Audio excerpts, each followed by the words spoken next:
この番組はご覧のスポンサーの提供でお送りします。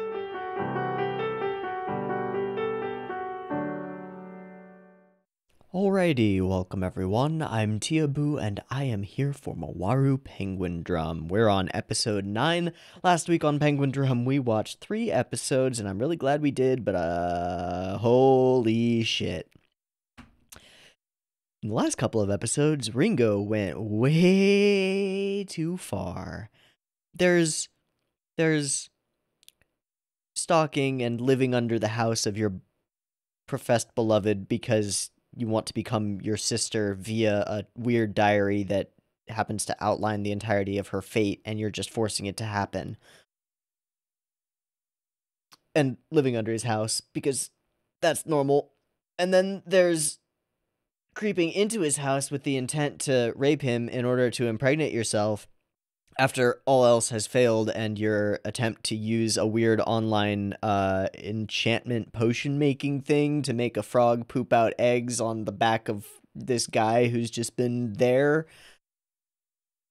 And then there's drugging him with sweets and dressing yourself up in a wig and lingerie to look like his actual engaged beloved who he's actually in love with and actually dating, so that you can rape him and impregnate yourself and ensure that the two of you get married, because that's logical. There's too far, and then there's that. Ringo went way off the deep end, and was honestly, I would say, saved by Shoma from doing something that absolutely cannot be taken back. There was some gorgeous direction, some amazing sequences, some more information about the not Judy with the curly curls, and half of the diary is now missing. Gone, taken, swiped like a purse in the streets by a woman on a motorcycle, presumably not Judy. What now?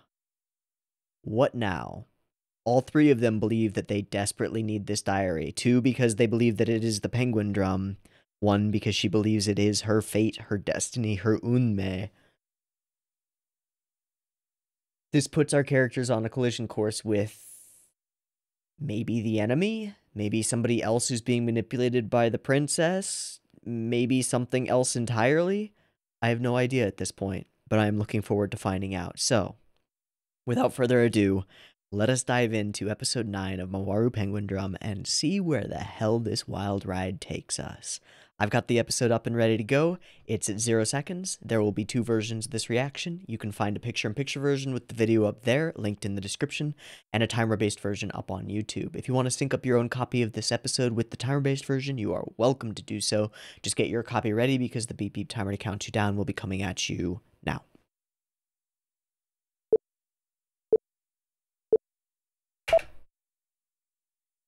Ikebukuro. Oh, we're just hanging out in the penguin exhibit.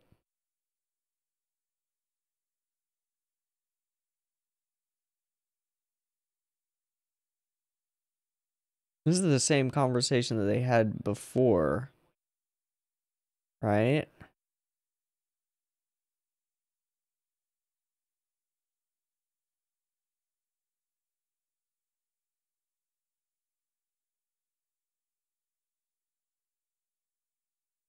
Uh-huh. Wait, all of this has already happened. Are we seeing it from Himari's perspective instead?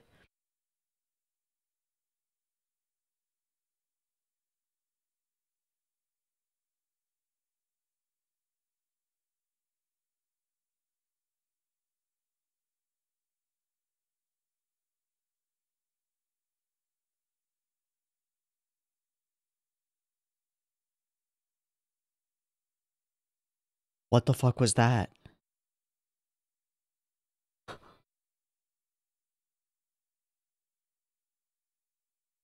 Ikuhara, you're scaring me. Was that wasn't that we went back and just happened to repeat all of the things. That was what Himari saw when she was there.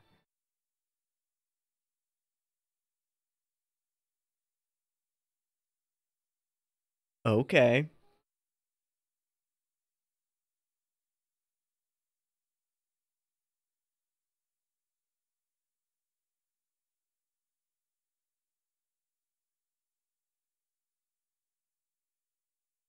Hallucinations before death, but we know they're not hallucinations, not quite.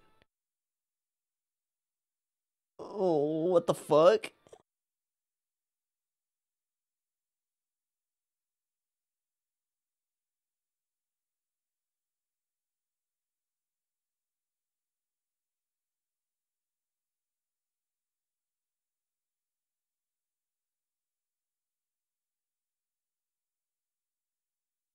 I want to know more about that black penguin.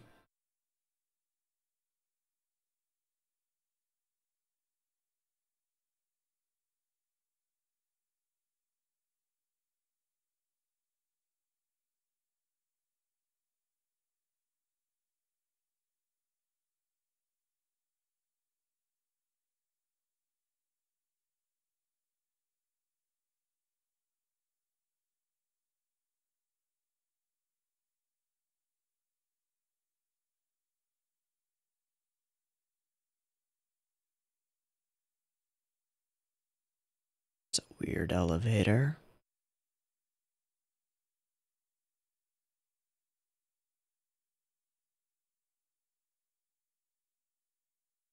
This is a familiar setup.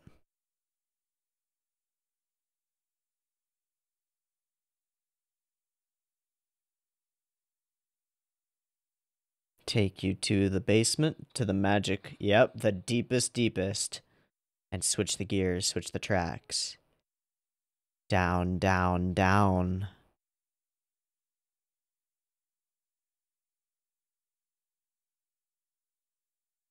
Elevator to somewhere else. But where? What? A facility?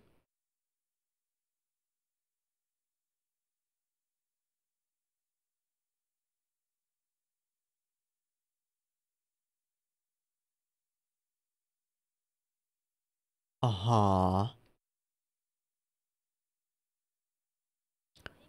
Earn to earn spell. Okay.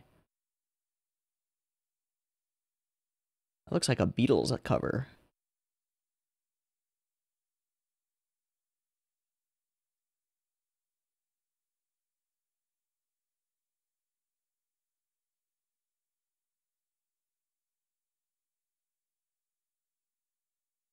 Google Foo.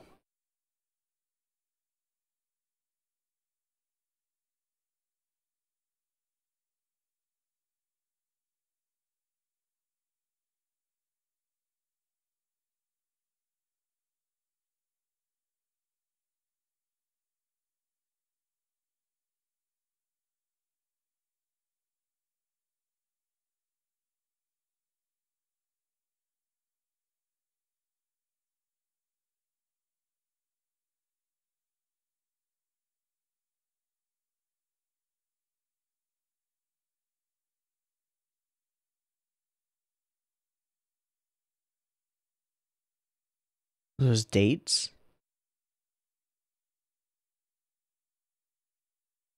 It's the penguin logo.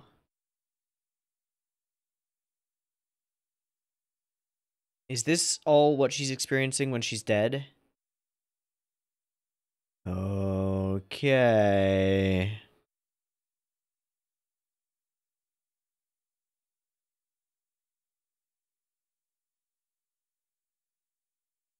Huh. Oh, staircases. Lines? Subway lines? And it's just endlessly that. Saves Professor Ozima? Saves Doctor? The pink hair guy?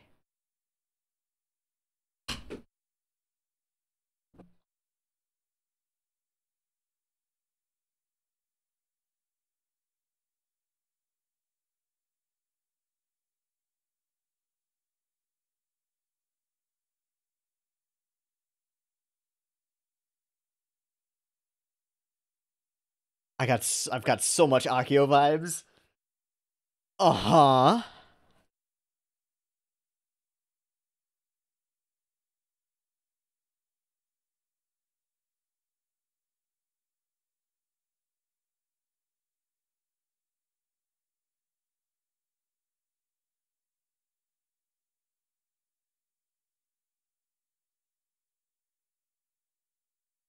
Uh-huh. Uh-huh. Sure. Truly. Just endless volumes of Super Frog.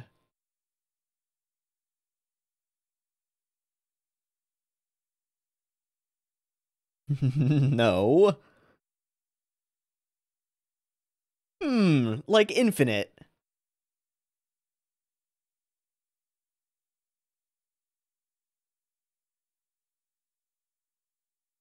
The endless Athenaeum. Are you Ioun? Are you the god of knowledge? You're a very special person chosen by fate. Okay. Anata no monogatari.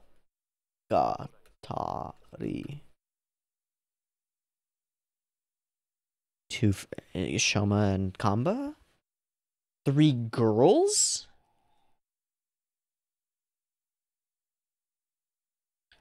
These 3 started it all preparing for the audition. Who is it? Whoa! No, okay. Never mind. No idea. I was thinking, what if it's Judy and Ringo?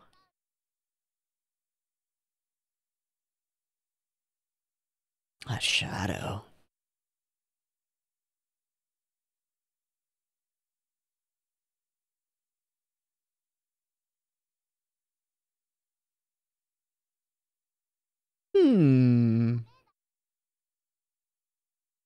Penguin?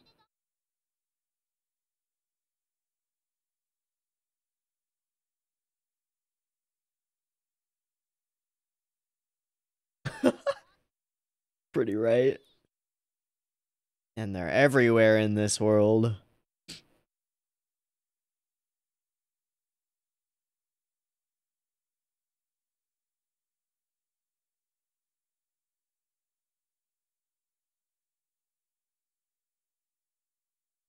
Isn't that a hentai? I think that's a hentai. Sorry.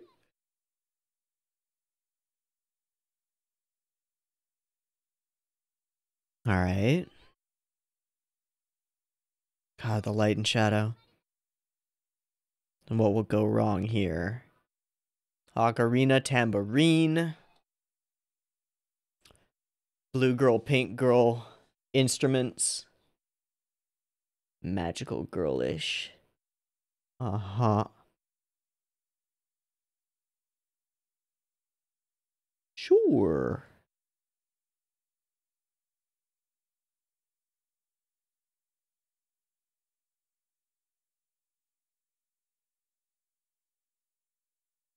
Saves Himari.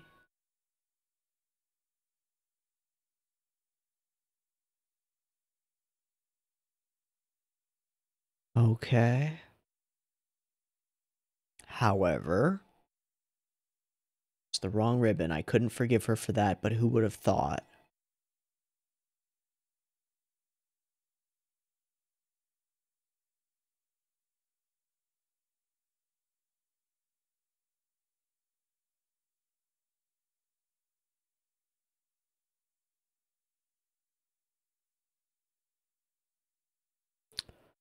Oh. It has to be that one. It has to be that one.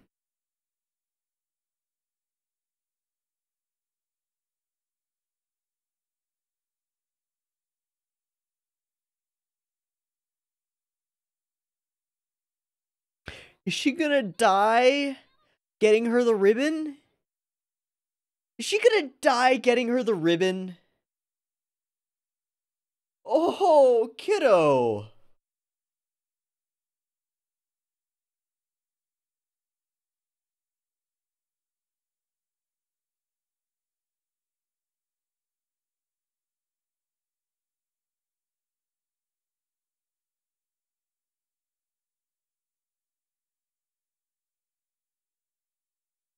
I was thinking car accident, but that works too.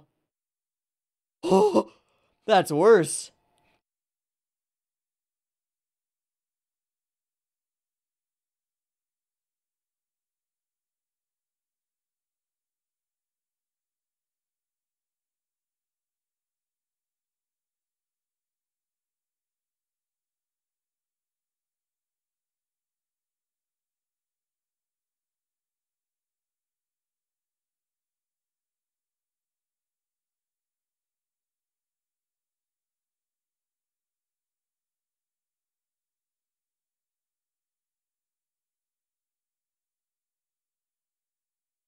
Oh, Casa.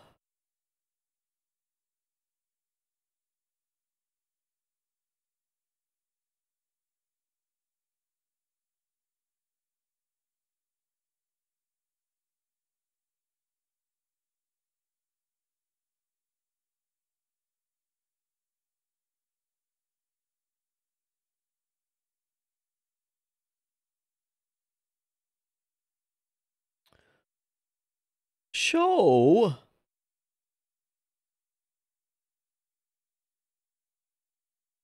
Yeah. No. What the fuck are you, man?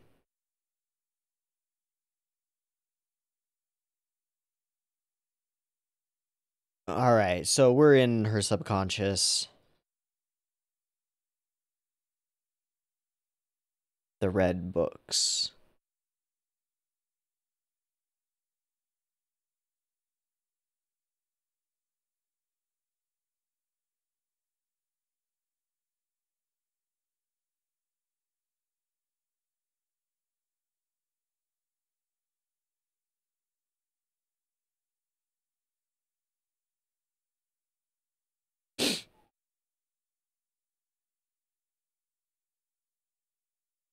The Forbidden Play?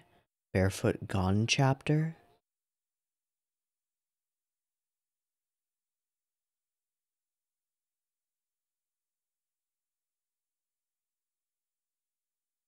The ribbon doesn't matter. Yeah. Oh, framing. Oh, I love it. That's so pretty.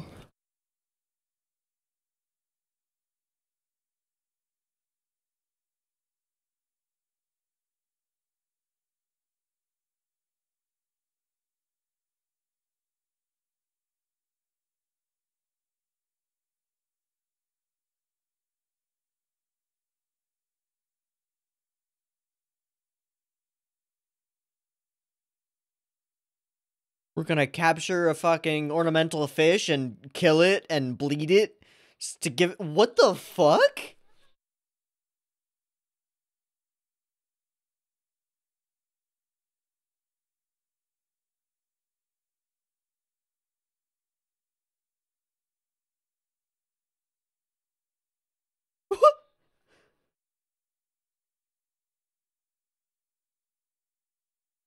Trying to save my mom.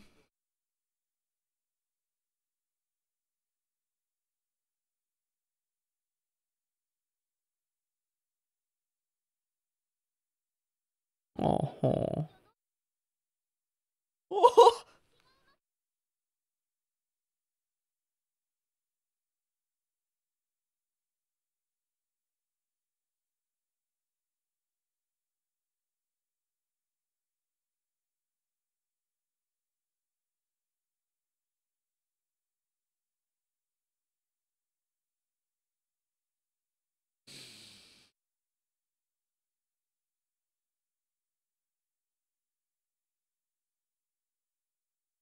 Oh. They're the yeah.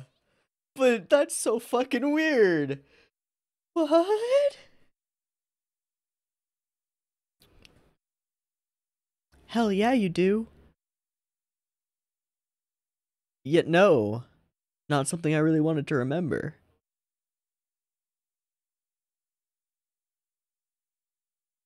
End of friendship, last day of school, something hit my bag.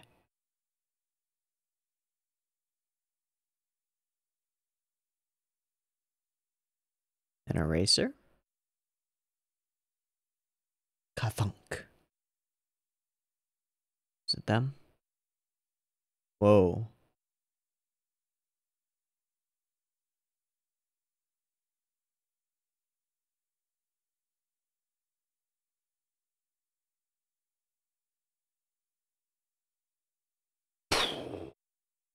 They became idols.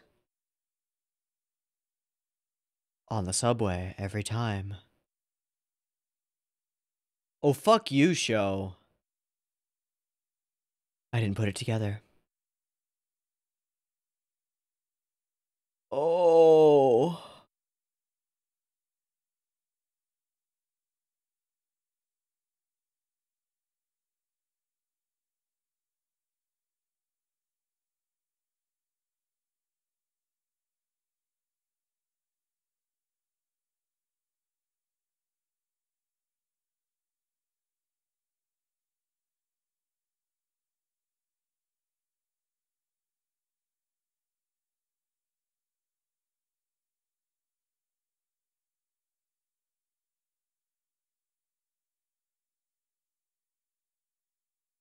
Uh-huh. Oh, Himari, you are too pure. Yeah, why was she cast out by literally everybody?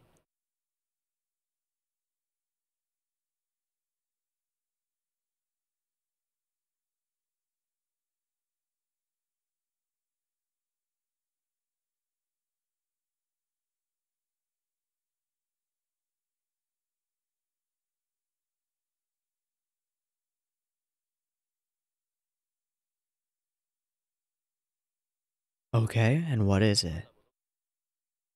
An unfinished book. Hello, hat. Hello, spotlights.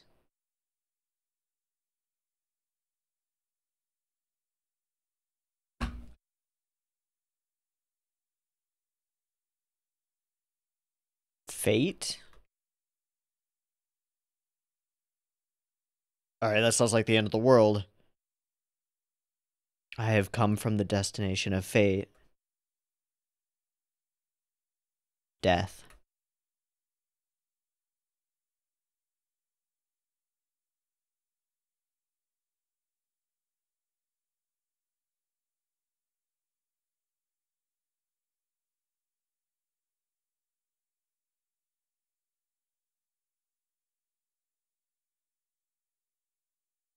Rejection.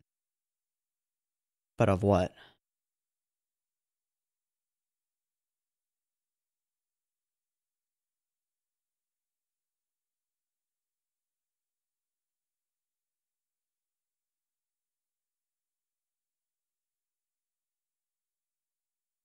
But you will.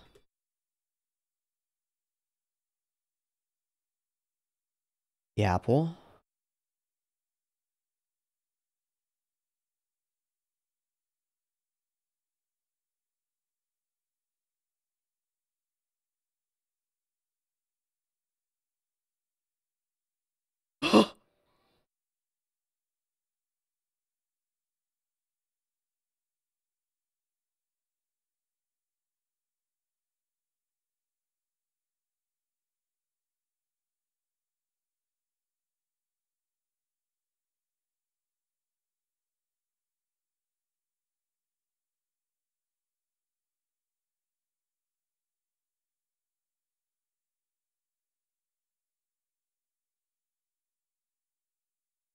And?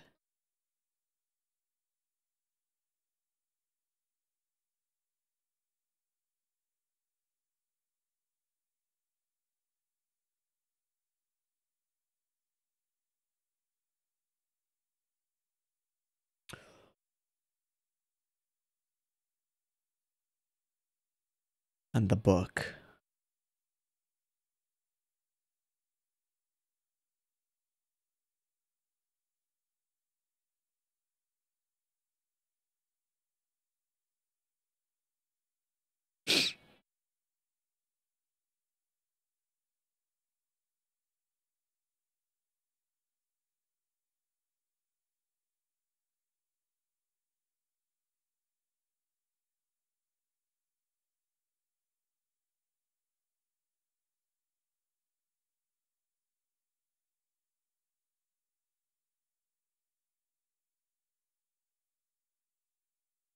Who is the silhouette?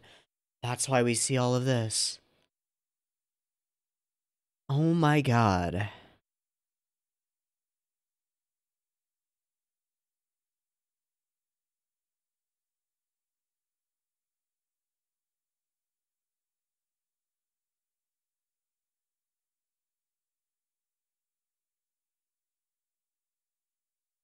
The whole time, those two. Why did they turn on her? What did she do?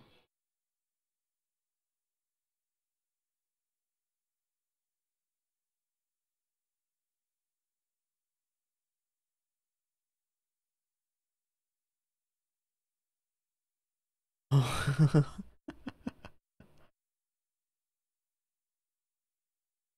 Our connection? I don't recognize that voice.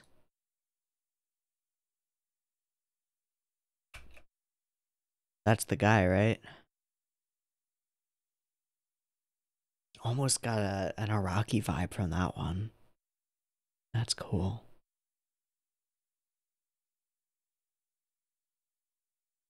Okay, I need a minute. I'm gonna go walk around for a sec and just, like, deal. Be back in a minute. Okay. Spent some time thinking about it and skimming back through it. Enough to sort of put my thoughts in order, I guess. This whole episode is laced with this really blurry, like, obscured, I don't know, symbolic thread. And it's beautiful. It's beautiful. What a fucking episode. What a beautiful episode. Everything about this episode is unsettling. Every bit of framing, the entire layout of this location, the elevator, a thing that has appeared in Ikuhara Works before, that serves as a separation between realities, a means of transit between levels and layers. We go from the layer of semi-realism that we have here, the same introductory sequence of episode 1, I went back and checked, but with many added elements. Himari's distraction at the penguins, the flashes of sparkling light, and the existence of the blonde child standing there wearing the hat. The penguins simultaneously making their way into the trash cans as we've seen them before, and playing amongst the actual penguins as well. It's unsettling because it's familiar.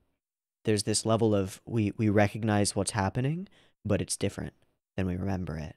All of the lines are the same, probably the same voice acting sessions, but everything is different. Everything is strange. Where did Himari go in those moments? Before she collapsed, she went here. So at first I thought, this is the dream that she's having as she dies that first time. But it's not. It's a dream about that time. It's a dream she's having now. And so everything from the very beginning is settled into, backed by the logic of dreams, which is to say, not so much logic at all, as much as symbols and images and things that instill emotion. The elevator I have to think he's using in the same way that he used it in the Black Rose arc in Utena, where the duelists to be enter the elevator and descend through layers of their own consciousness until they reach their deepest, darkest, most hated, most feared, most precious secrets.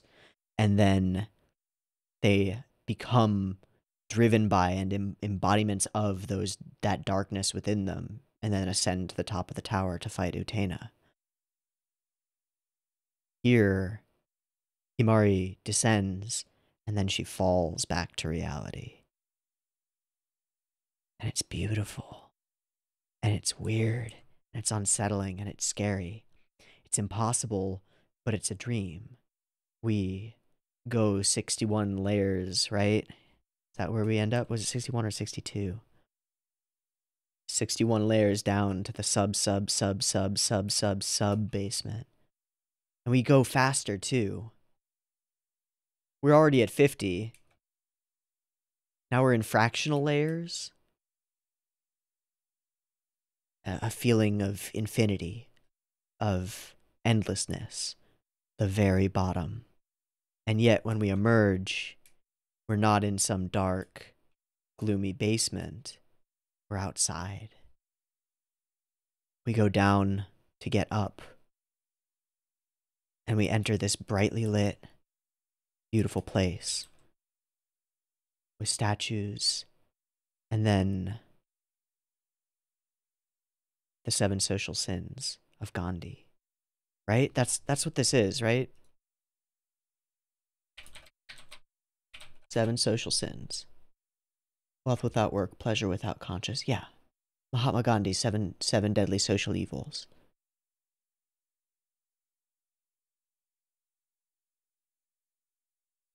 Wealth without work, pleasure without conscience, knowledge without character, commerce without morality, science without humanity, religion without sacrifice, politics without principle.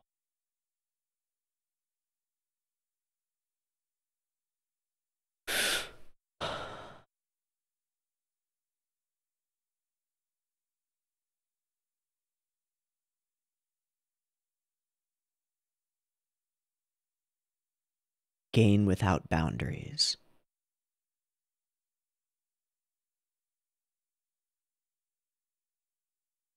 Fate without effort? I don't know. We continue through this dreamscape. And it's beautiful. Where's the shot of the tree? And the child holding the apple behind him. The girl reaching out for it. And an empty chair. Framing up a triangle. Kind of defined by this sideways staircase pattern. Breaking outside of the rigid lines that define the rest of the scene.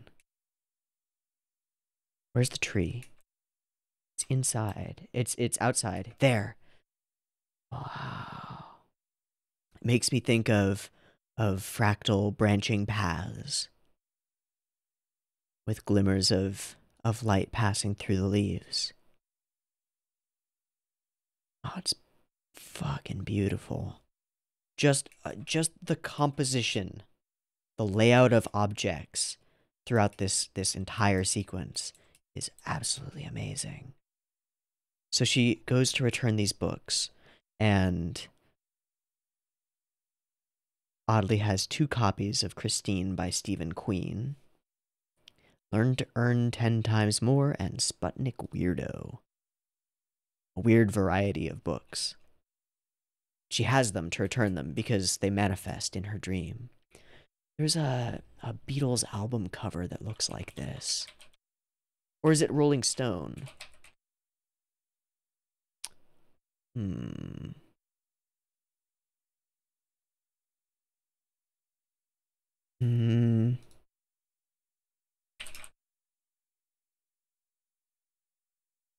don't know. I don't know what I'm thinking of. There's a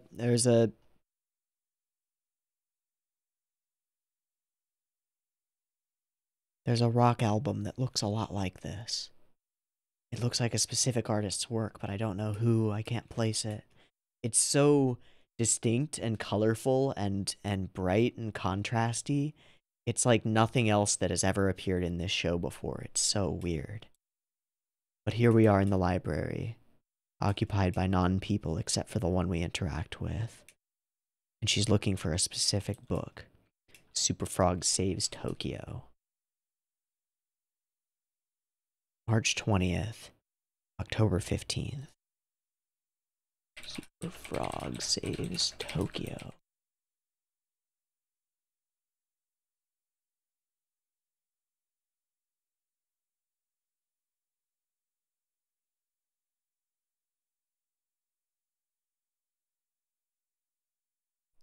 Is one of 6 stories in After the Quake, a collection of 6 short stories by author Haruki Murakami, who I have clicked on for some reason. Like his name on Wikipedia is purple, but I don't remember why. Influenced by Kafka.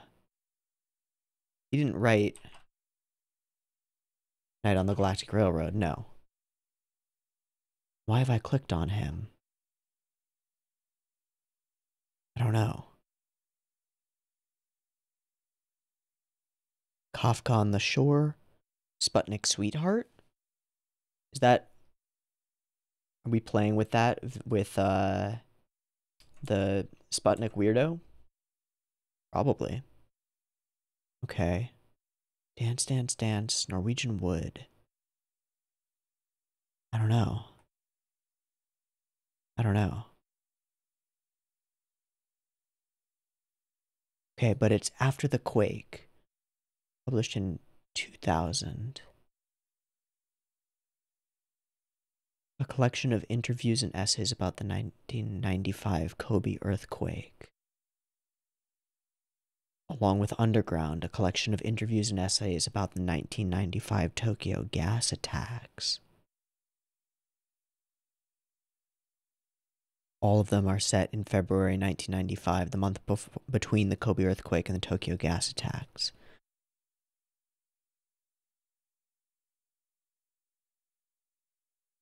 The massive destruction unleashed by the Earth itself becomes a turning point in their lives. They are forced to confront an emptiness they have borne inside them for years.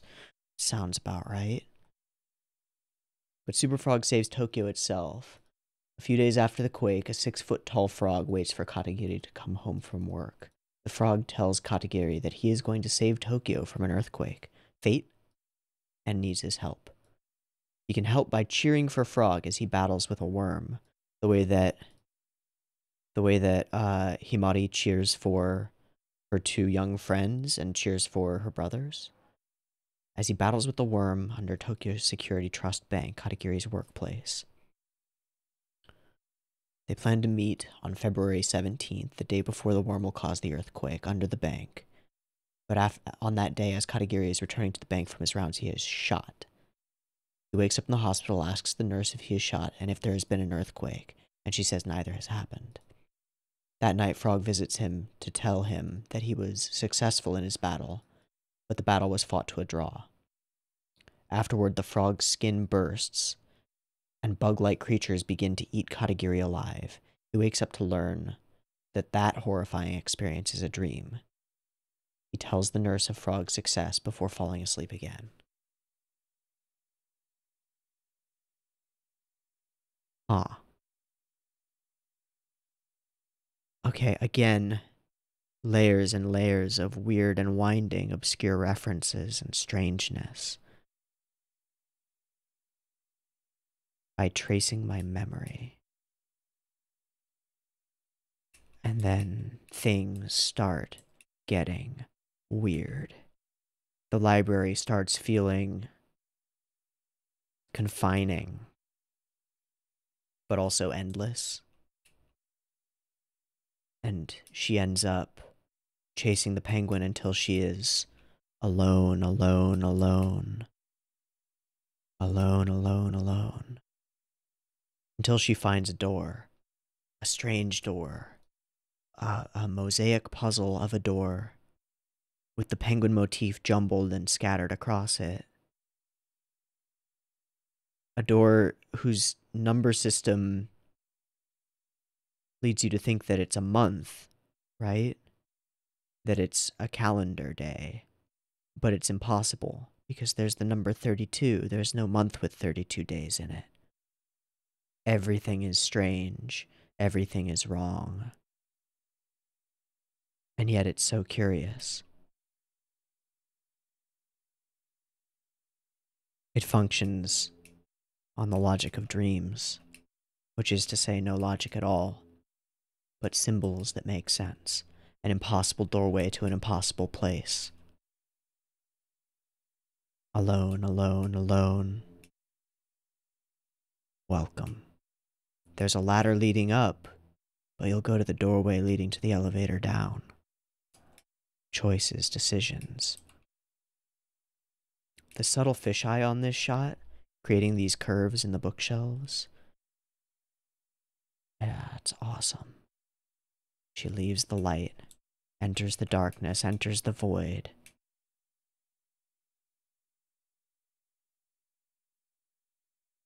And welcome.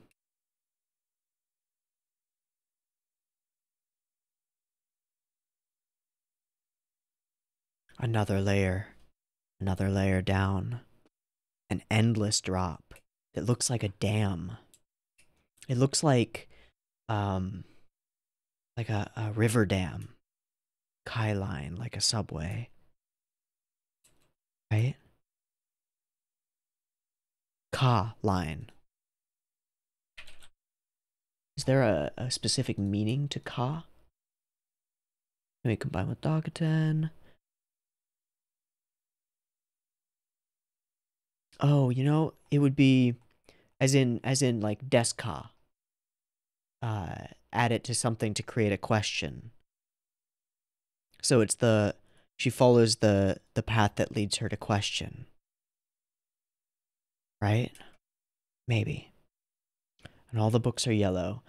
There's this impression of endlessness, of void creeping at the edges of everything here, but that you could walk into that void forever, that you could dive into these memories, that we will find out that they are forever.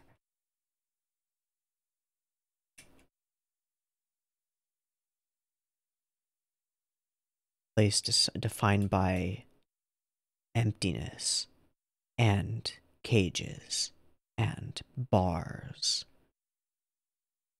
A lockbox for memories, for emotions. And then this guy enters. Isn't it electrifying? What a strange thing to start off a conversation. But he's a strange person.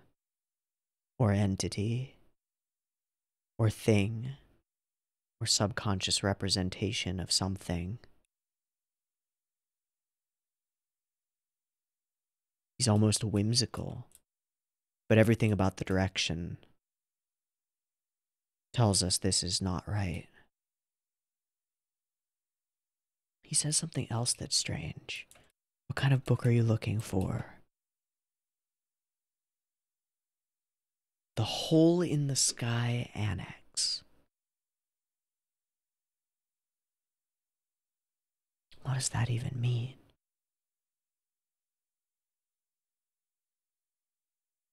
I am Sanatoshi, keeper of the library.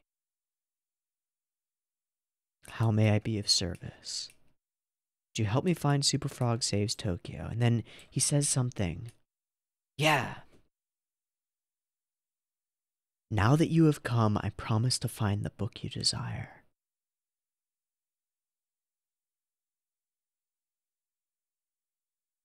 There's something about this statement that's like, I don't know, more? It feels like, I don't know. Like it implies that he was waiting for her to come. Waiting for her to arrive. Now that you have come. And then it's also got this logical flow of like, you are here, therefore I promise I will find the thing that you're looking for. It's almost fadey. It's almost contracty. It's weird. He's unsettling. This repository of knowledge and sea of recollection.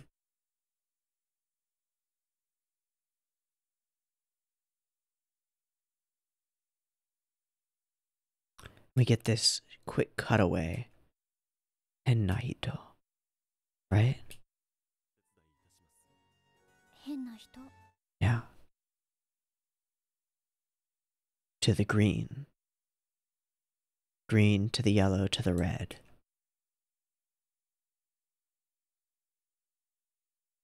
We get shots like this as we descend deeper and deeper through the layers of this library that holds Himari's memories, but probably everyone's memories, if it's a place and not just something in her subconscious. But we get shots like this that are defined entirely by their negative space. And they're beautiful and creepy, strange and unnerving as she descends down, down, down out of frame, still on the other side of the bars from him, when she was on the same side before. There's a divide here. Then he says something else weird. This is not a place just anyone can enter. You are chosen. By what? By fate? Fate's bride? Fate's chosen? The Rose Bride? It's got echoes. Does that mean I'm special? You're a very special person chosen by fate. Oh, there's my answer. The story about you. Super Frog saves H Trio.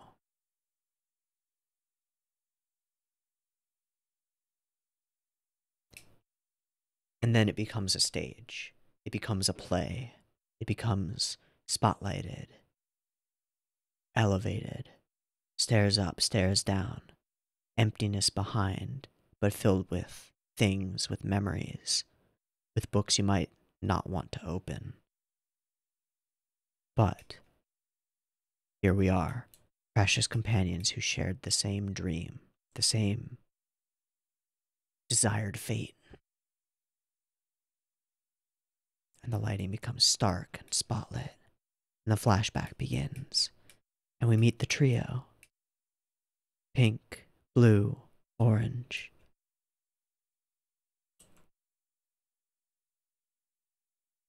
I love the angled shadows that Ikuhara is so fond of.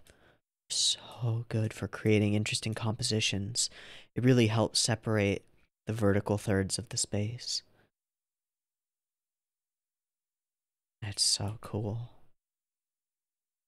Tambourine, the penguin maracas, the ocarina. They're like maho shoujo. They're like magical girls. But idols, idols, idols. It's their dream, though. And yet shadows encroach. What do we call ourselves? Not the otters, not the penguins.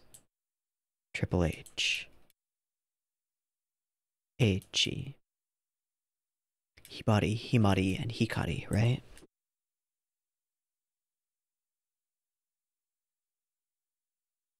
Side, side.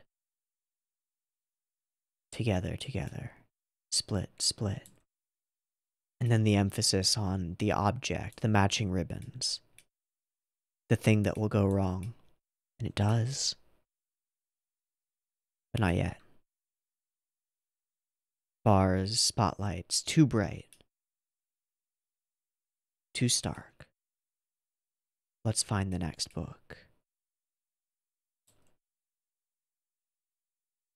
And as we descend, it becomes more industrial, more strange, but still with this amazing composition sense.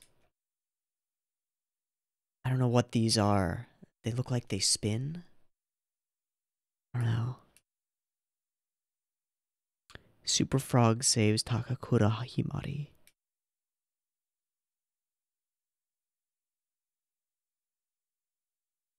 Alone. Alone in dead center with him in the corner. Now the spotlight is only on her. And we see this sequence. They're watching some Jidaigeki, not really paying attention. She's lovingly wrapping her hair up in the ribbons. Look how pretty you are. Family. And this is the thread. I said at the beginning of this discussion that there was an obscured thread, a fuzzy line connecting it all, and it's family versus fate. It's the same thing we've been battling with on Shonen Kanba's end. It's the same thing that we've been battling with on Ringo's end. Family versus fate.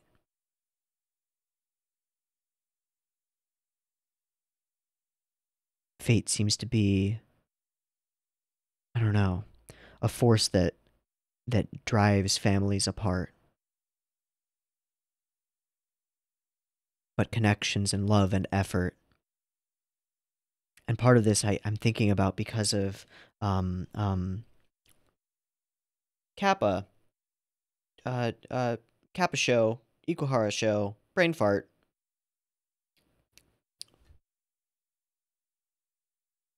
Sarazanmai. Started typing Ikuhara show Kappa and just got it. Okay. Because of Sarazanmai, with its immense themes of connection. And the importance that Ikuhara places on personal, real connections and effort. As though people are inevitably driven apart from one another and must make efforts to ensure that their bonds stay the same. And they must make those efforts consciously and in the right direction.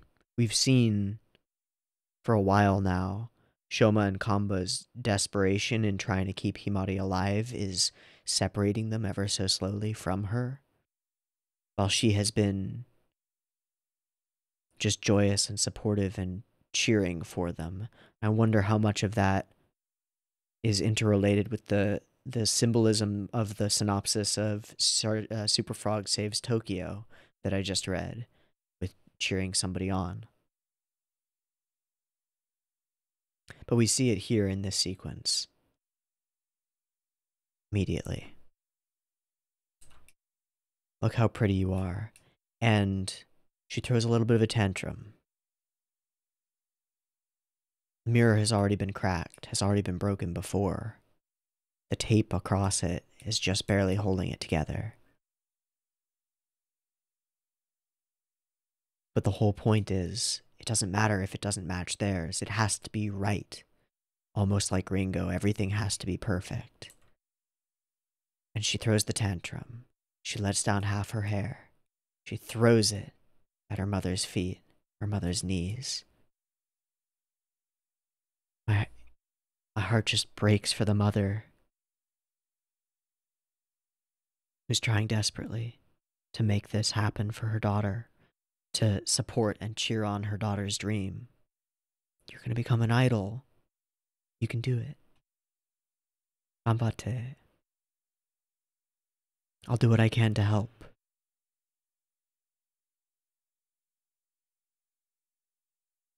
But the ribbon isn't right.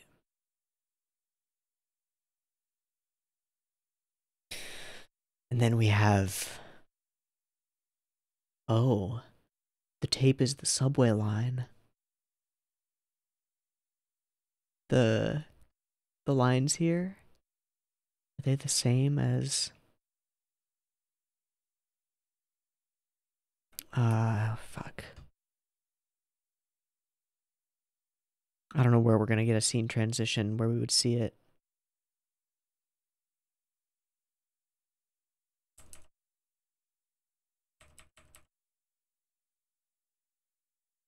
I don't know. I mean, it would be at the midway point, right? Yeah. It's not exactly the same. Okay, fine. Regardless. We get fate. Or karma, even. Like divine punishment. Himari throws a tantrum. Just a little bit. But enough to cut deep. And cut it does. But then... judgment. Fate, karma. Instant karma. The mirror falls.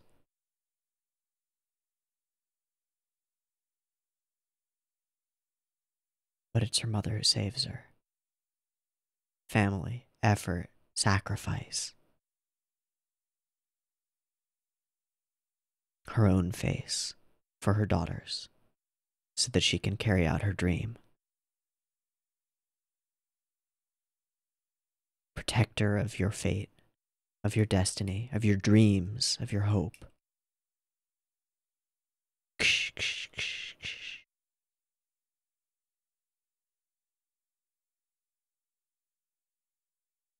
All for a ribbon. And then, Himari blaming herself as she would, we frame this in stark white. Then we enter the reality of it. Her face scarred for life. I see yours. You're not hurt. But it's unsettlingly framed. But it's so beautiful. So relieved. That's all that matters.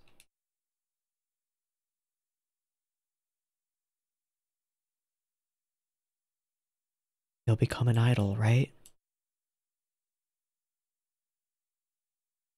I'm sorry. And it works. The effort, the sacrifice, maintains the bond, the connection.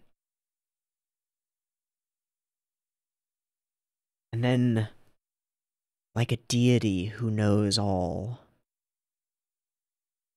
That was quite touching, wasn't it? He says to the audience. Did you feel something?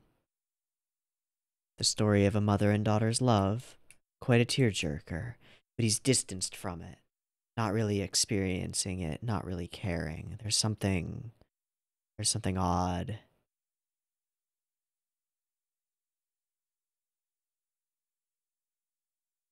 Something odd. So we go deeper, deeper. And we go green to yellow to red. And we reach the truth. And everything changes. Now the empty, vacuous space on the right is full of color.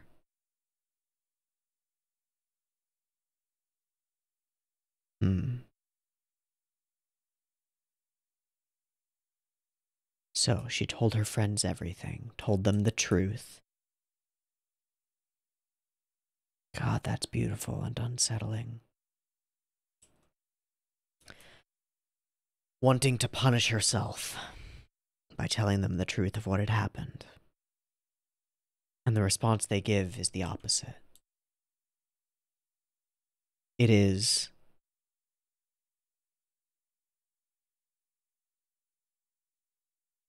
that your mother is all that matters. They take their dream of being idols together, toss it to the side. It's our connection that matters. It's your family that matters. It's you that matter.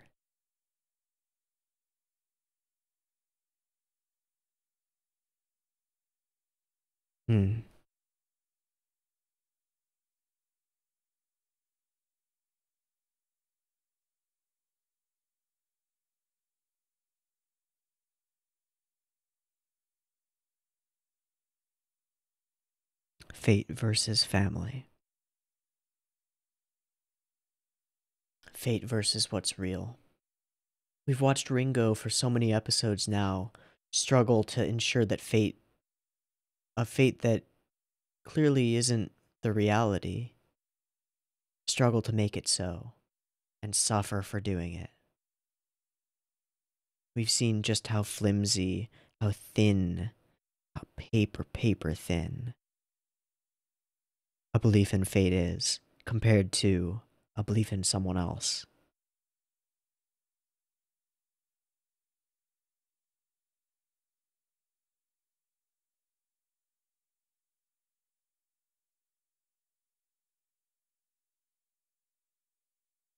Ringo believes everything in her diary and nothing of anyone else. She doesn't believe in her father. She doesn't believe in her mother. She doesn't even believe in Tabuki or in Shoma or in Kanba. She believes only in the diary, and she doesn't believe in herself.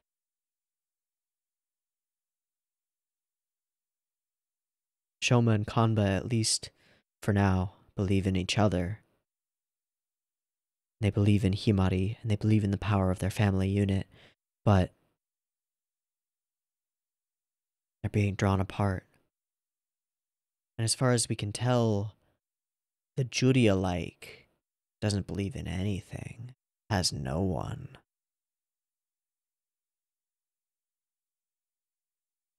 And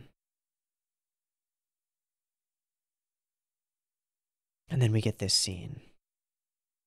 And there are some moments of framing in this scene. I mean, frames within frames. Framing. With a distinctive boundary created by the alignment of the lockers or the shoe cubbies. That creates a dark space on the left side of the screen and a lighter one on the right, separating her from them. And then it slowly shifts over. Who cares? Our best friend's mom is hurt. That's what matters. Then we get Barefoot Gone, which is Barefoot Gen, of course, right? Make sure I get that right. Barefoot Gen. Yeah, Barefoot Gen. With Gen immediately after Hiroshima.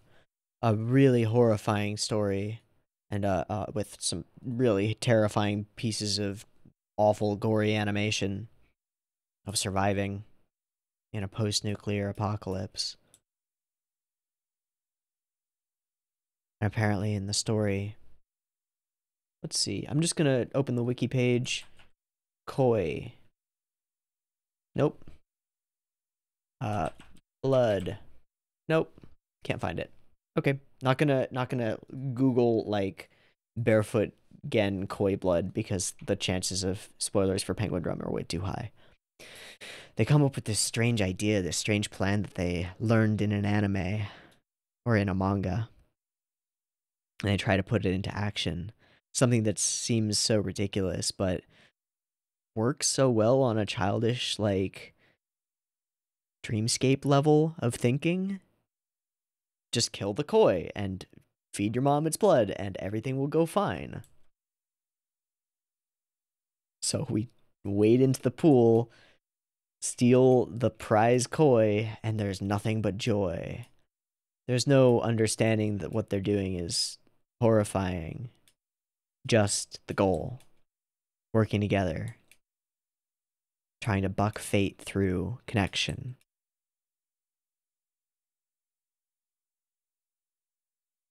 And then, here, in the moment where they're all questioned, the two girls sacrifice themselves for their connection with Himari.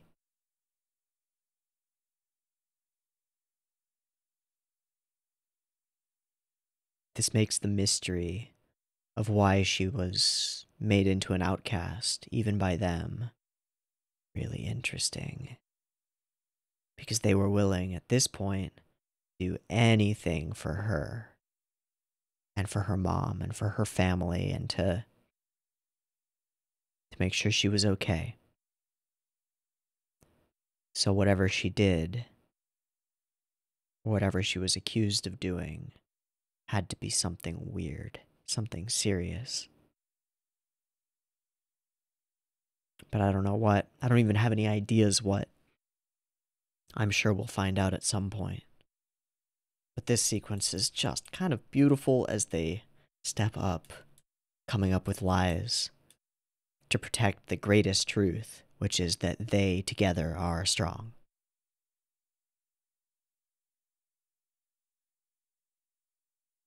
Then we pan up to the corner, and we flash out of this reality. We're the Triple H. Our fates are bound as one. But they're not. But they're not. Red, red, red.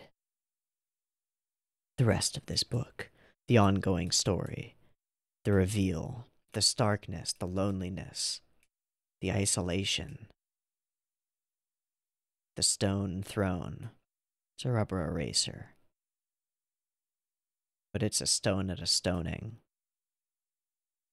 And there they are. And they look saddened, but in a way, I don't know. It's not, I'm sorry we're doing this, but I'm sorry you did that. I'm sorry we can't be friends because of whatever you did. But what? I don't know. Stark, alone, empty, outcast, away, and reveal. They went on. They fulfilled their destiny.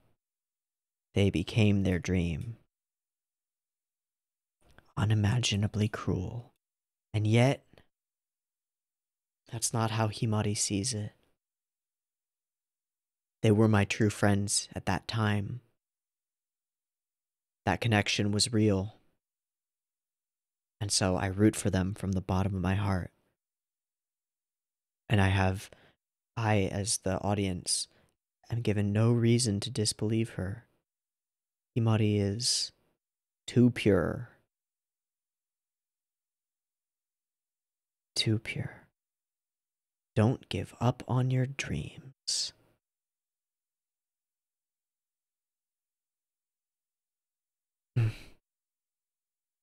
Unimaginably cruel. And perfect. If that had never happened, you would be with them. And it's true. She holds memoirs and memories of them. Even the pillow emblazoned with H's is blue, white, pink, Triple H. She watches their videos on VHS. She has some of their merchandise.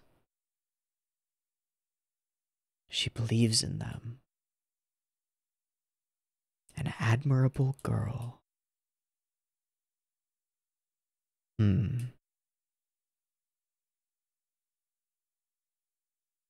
Double H. And her H in the middle, outside. Split off from them, but still holding them and cherishing them. It's tragic. The spotlights die out. The book you truly want to read, the story has yet to end. And then the hat revealed, more spotlights. Brighter, brighter, brighter. You will become the bride. The answer is at the destination. And then we mirror the classic Utena drop thing as he leans in for a presumed kiss and she stops him, rejects it, and falls. A Ferris wheel of spotlights, bright and brilliant, moving in closer. If he's the one going in for the bridal kiss, then is he fate itself? I don't know.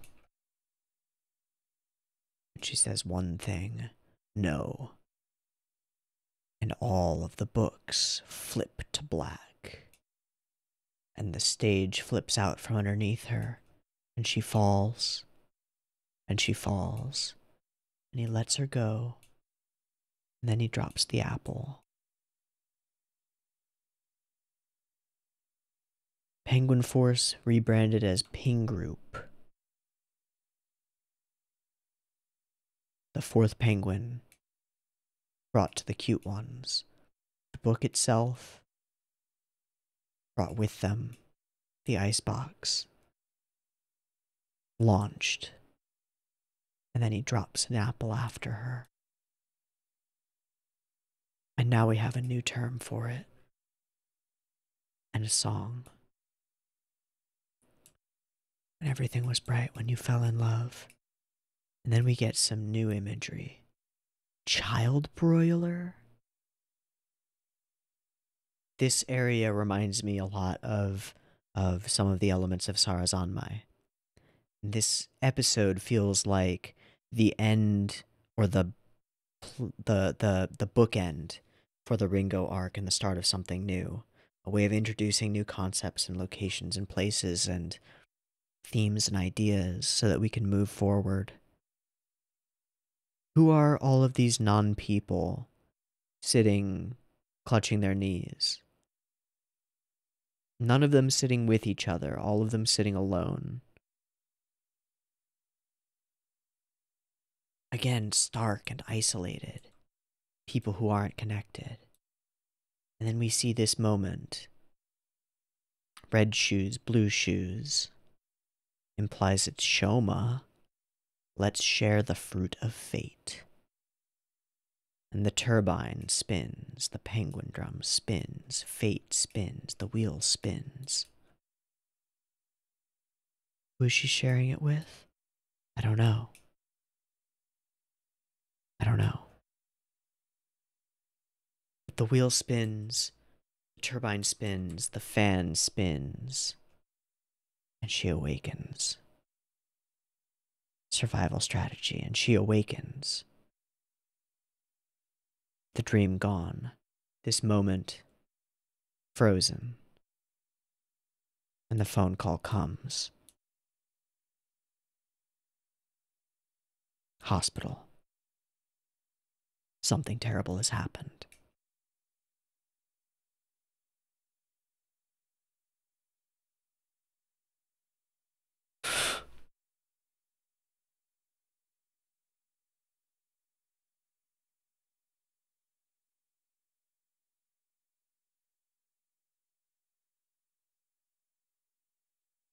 Wow. What an experience of an episode.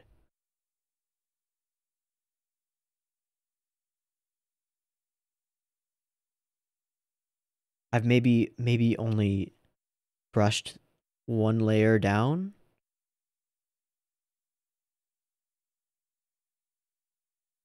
How many layers are there? It's ambiguous, it's fluid, it's blurry, it's hazy. It's so Ikuhara. It's so good.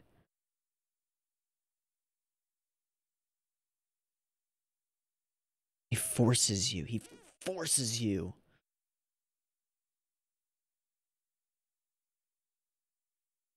to think about his work, to engage with it in a way that I don't know. I don't know any other creator who does what he does. Certain novelists.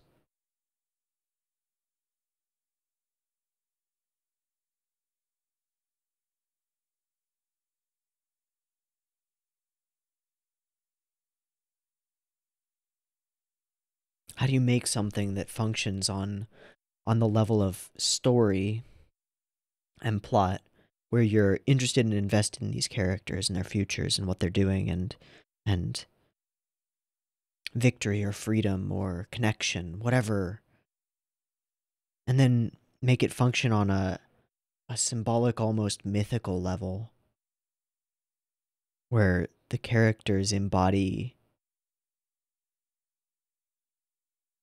ideas and ideals, layers of ourselves, bits and pieces of us, bits and pieces of him put into it. How do you do that?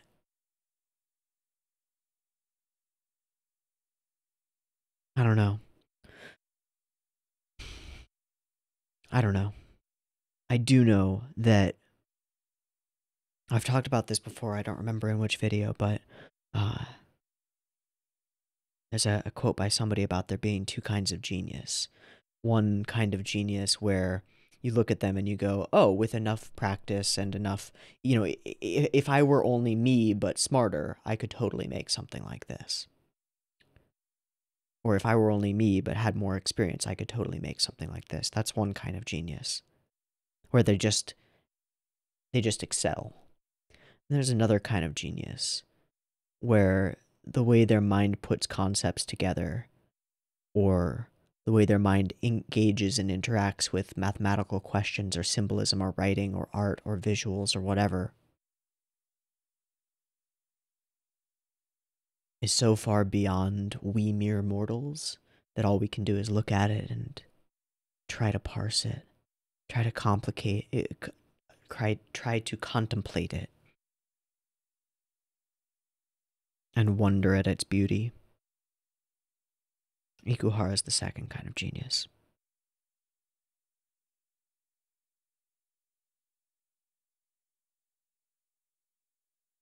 Fuck, what an episode. Okay, well, we've had this frozen moment, this little dreamscape, and now it's over. Some things have changed. Some things will be different now. I have to imagine. But there's still a story to get back to, and the last moments of this episode remind us of that. That while this episode changes our perspective on some of the things going on, gives us some indications of what might be going on, there is still an upper layer of story that needs to be handled and resolved. And so we're going to jump back into it. And that's what we're going to do. We're going to watch one more episode. So, I'm going to take a quick break, do a syncy thing, make sure all the tracks are synced up, and then come back in just a moment for episode 10 of Mawaru Penguindrum. See you there. Peace. Alright, welcome back. Well, that was a thing. Took a little break, got some more tea. Wow.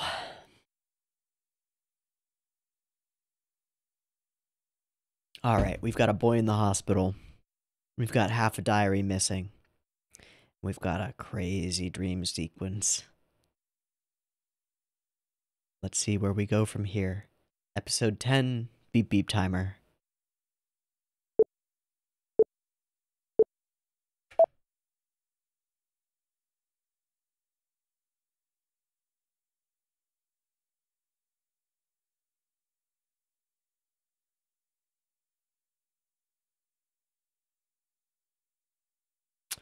And it's gone, Ringo. And it's gone. Your fate has been stolen.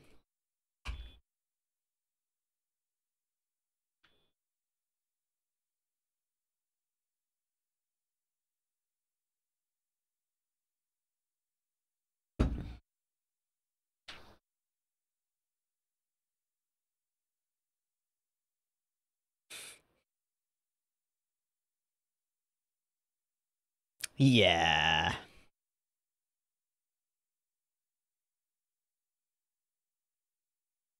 Yeah. He'll be fine. Probably. He's got duties.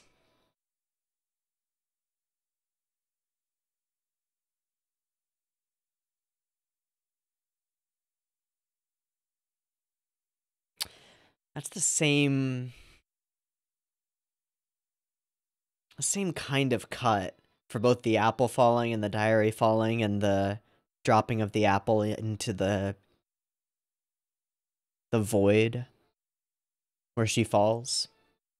And the child incinerator. Broiler.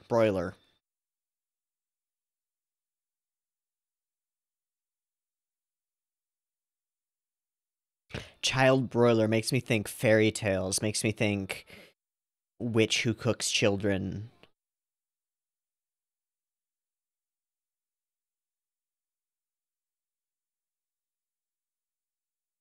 Well, we finally know nothing at all about pink-haired guy. Great. Great.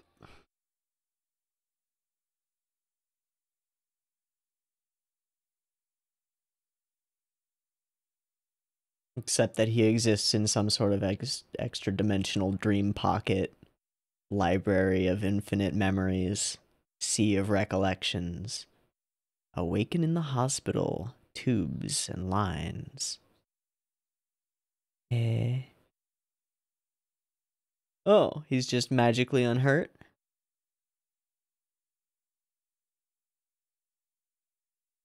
Yeah. Well, he just heard it. Oh, buddy, you should stay down. Oh, the penguin itself is hurt as well? Seems more hurt than he is. Did it take his injuries or something?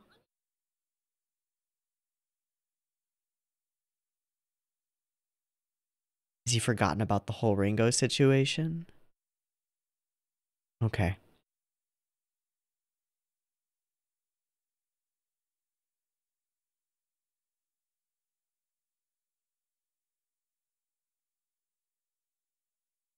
Thanks.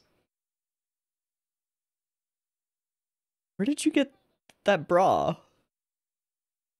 Uh-huh. Uh-huh.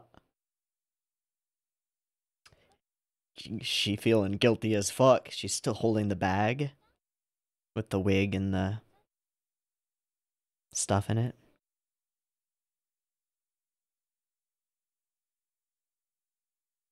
Yeah. Yeah. I don't deserve thanks.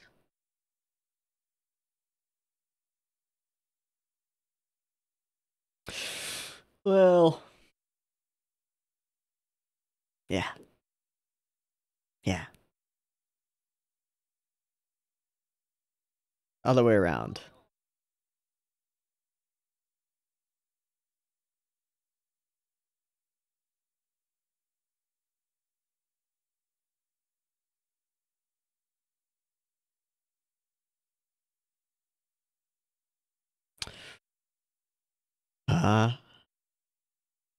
Uh-uh. Is that Judy?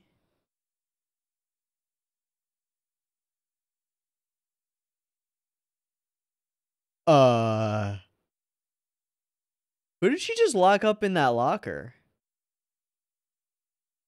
It wasn't their mom, right? That would be too much.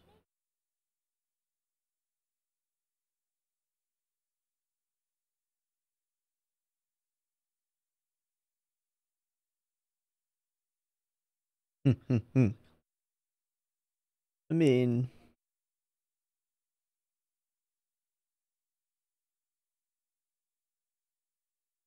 she thinking about her fated love?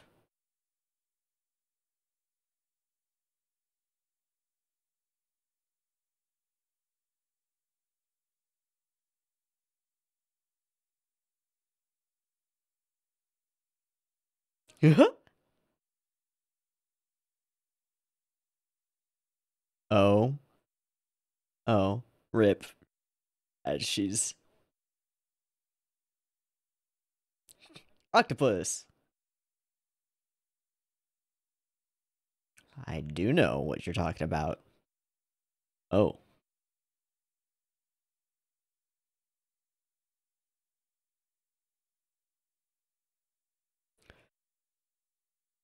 Penguin? I see you, penguin! Oh!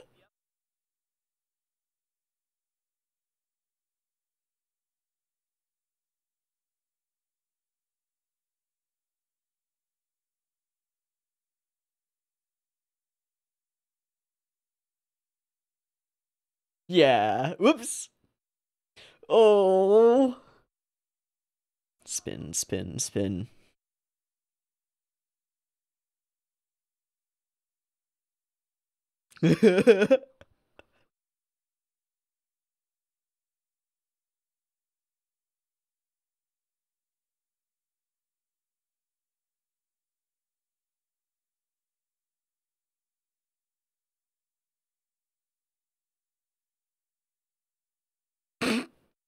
You goober.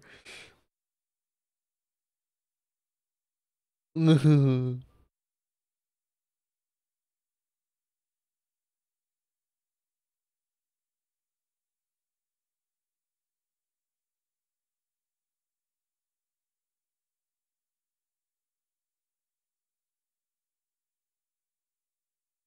Hmm.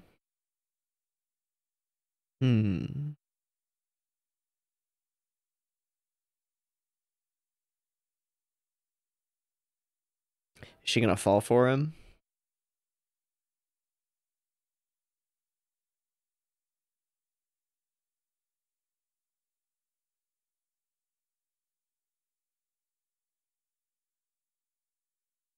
Just in the heart, you know, a little bit. Aww. Look, a real connection. Let's immediately ignore it and go after the diary.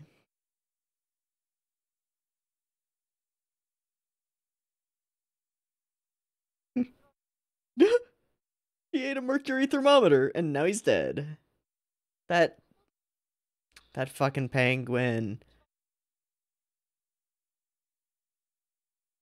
Yeah, it is. Yeah, it was. I do.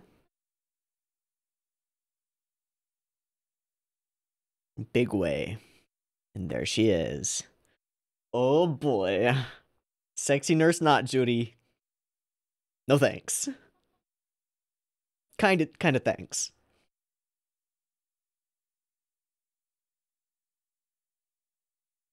That wasn't suspect at all.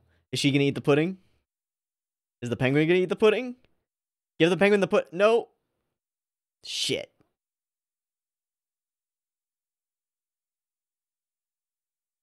Oh, okay. Oh, the penguin's eating the pudding. But he ate a bite too. Go off on this wild goose chase. Gosh, I must crush him soon. Man, she's got legs that go all the way up.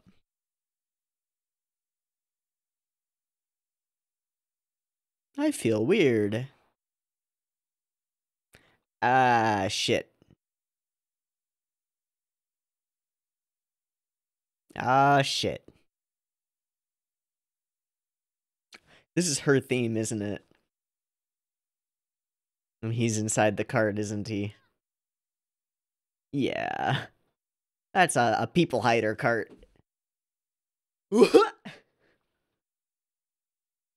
Uh-oh.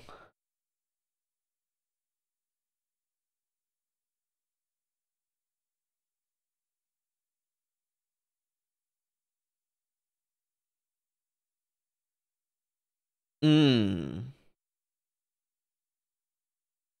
What up? Her eyes are so nuts. Oh, that's a real sharp thing. Nope. Real sharp scalpel. Weird cart squeaky noises this time. He's just gone. There was this nurse.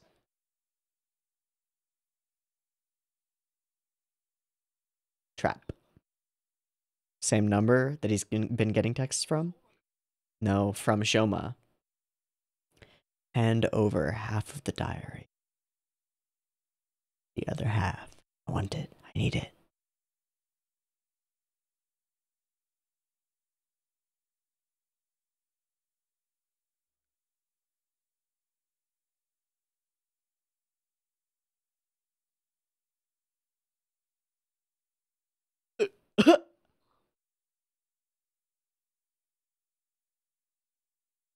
Great question.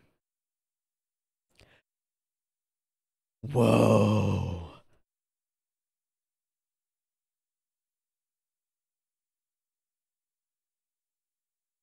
Great question.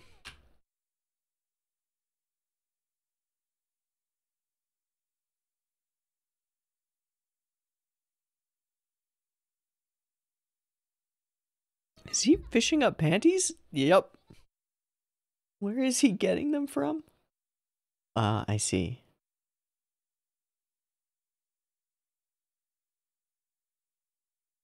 Where does it end?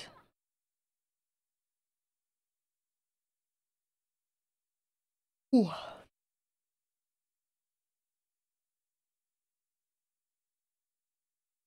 Come to Seaward's rooftop.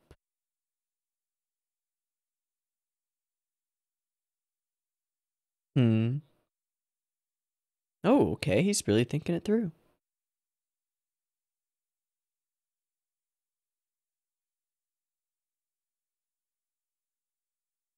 Huh.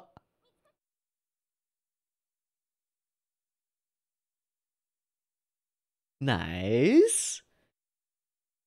Whoa.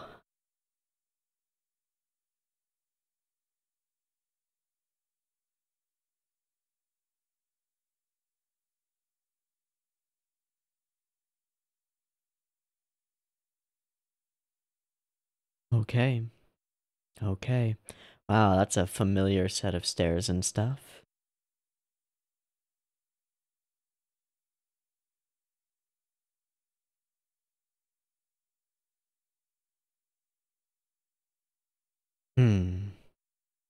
Sheets in breezes.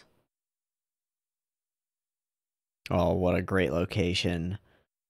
What a... Aw, yeah. Aw, yeah. Classic.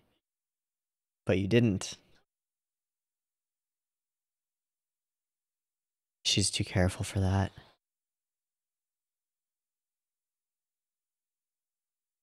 An unseen attacker. Haha. No dice. Sorry, kiddo.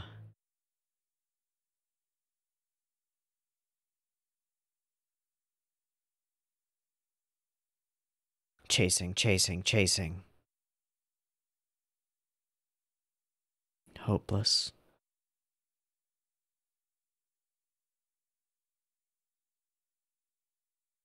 Music box?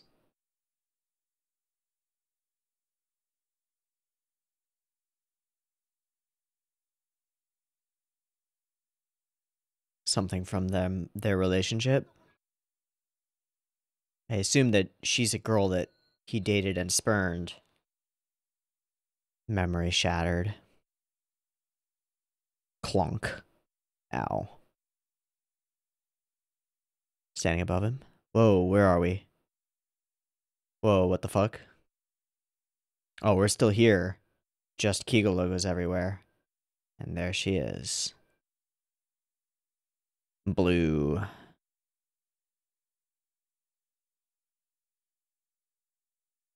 Suddenly we are in unreality. Optical illusions. Same song.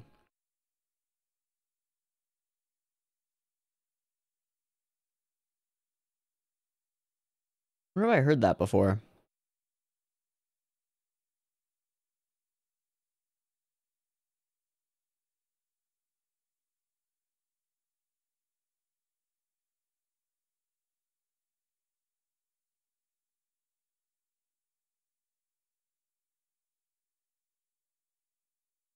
Where are we?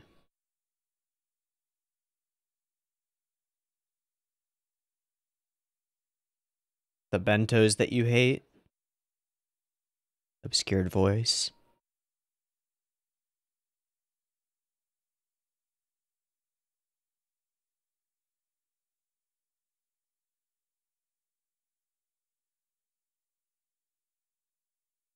Down, down, deeper, deeper. But not below ground, just from the top level. Down to earth. The huge cake.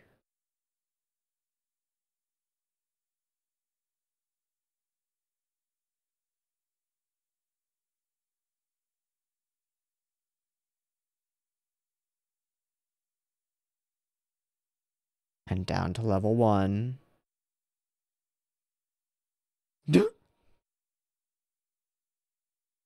Fucking penguins. Sweater.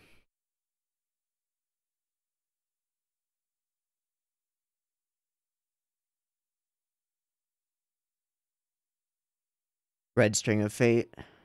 The only thing remaining. Oh, wow, he puts it on. And the string connects them.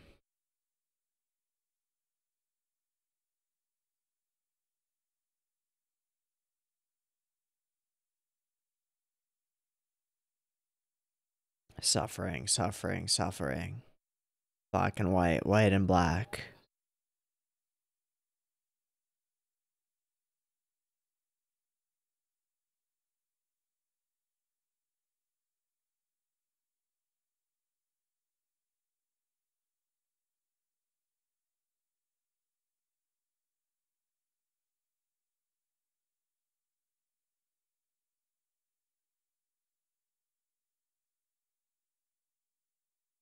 The bird call.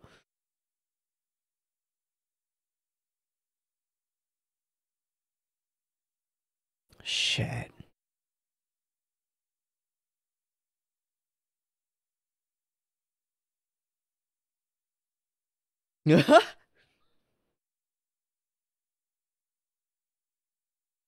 Horror, horror.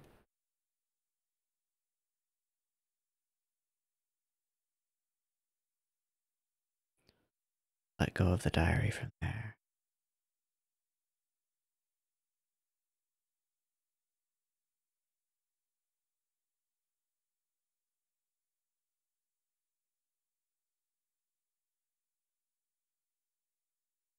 No more Let's Destiny.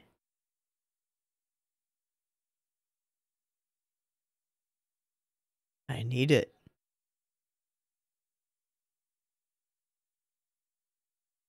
Something that has only meaning to you. I need it. Oh.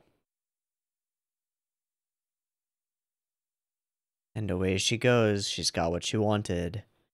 What she really wants is to crush him soon. Ah. Bait and trap. Night vision goggles? Fuck. You are cornered, bud. And ridiculous. Oh, God.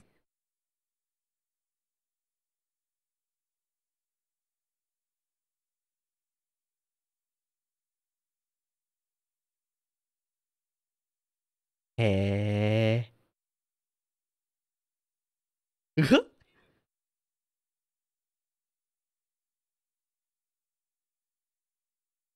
Oh.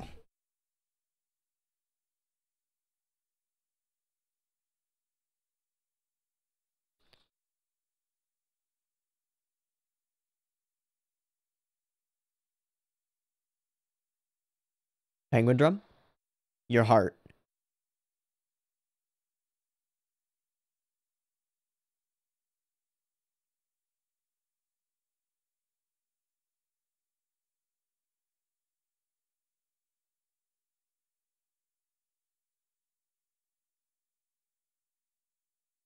Oh my god.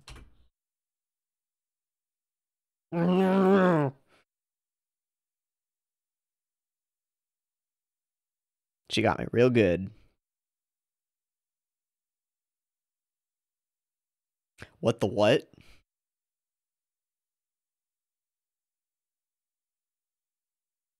More. More. Cake? What's the slogan? Cherish your memories. Oh.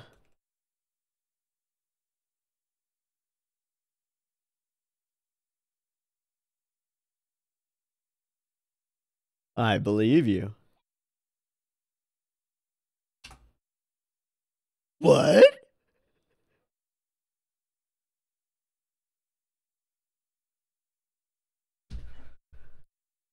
V2?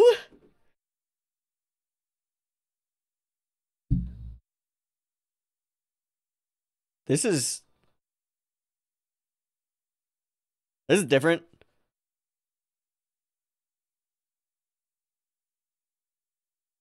Oh, there's another one. Oh. Oh. Okay. Okay. It's the same lyrics though. cherish your memories, it says over the character who steals people's memories.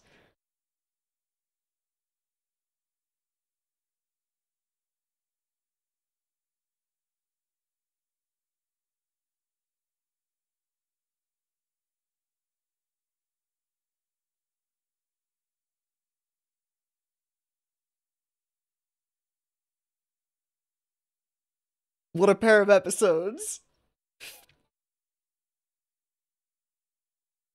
Mario. Ariadne's thread. Is Theseus?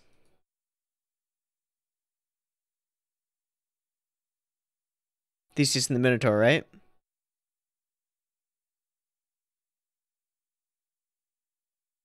Okay, I'm gonna pause. Huh? Ah. Uh-huh. Uh-huh.